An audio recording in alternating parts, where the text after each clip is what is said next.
Heto pang isang balita tungkol sa isa pang eroplano. Pero ngayon, good news.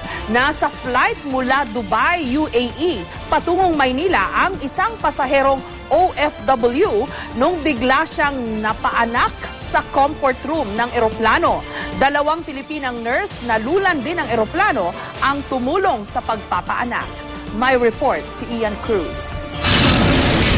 Ito ang larawan ng sanggol na lalaking ipinanganak sa Emirates Flight 332 mula Dubai, UAE, patungo Maynila nitong Miyerkules. Sa isa pang larawan, makikita ang sanggol karga ng kanyang ina sa tabi ng kanyang ama. May larawan din kasama ang ilang flight attendant ng Emirates.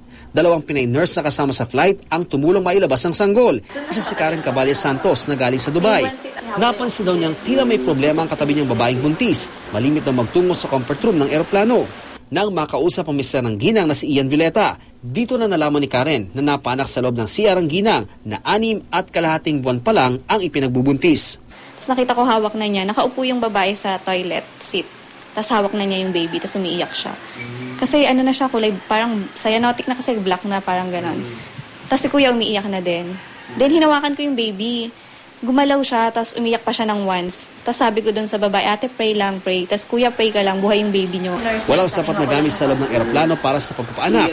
Pero dito naging hadlang kay Karen upang isalba ang sanggol na nasanay daw sa pinasukang pampublikong ospital sa bansa. Kagaya nun sa pag-aspirate, wala namang kaming machine na pag-aspirate. We just use the smallest catheter, then yung syringe, yung big syringe, pinagbuksong mo lang siya.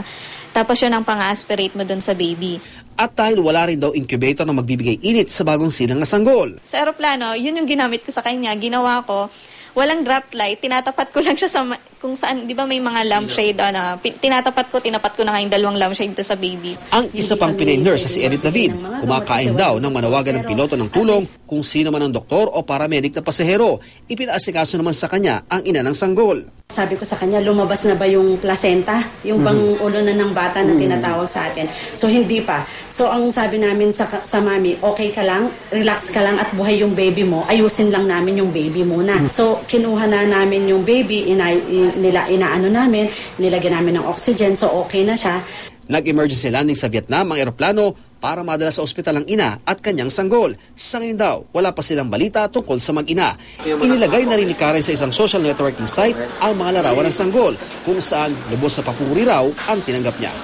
Ian Cruz, GMA News.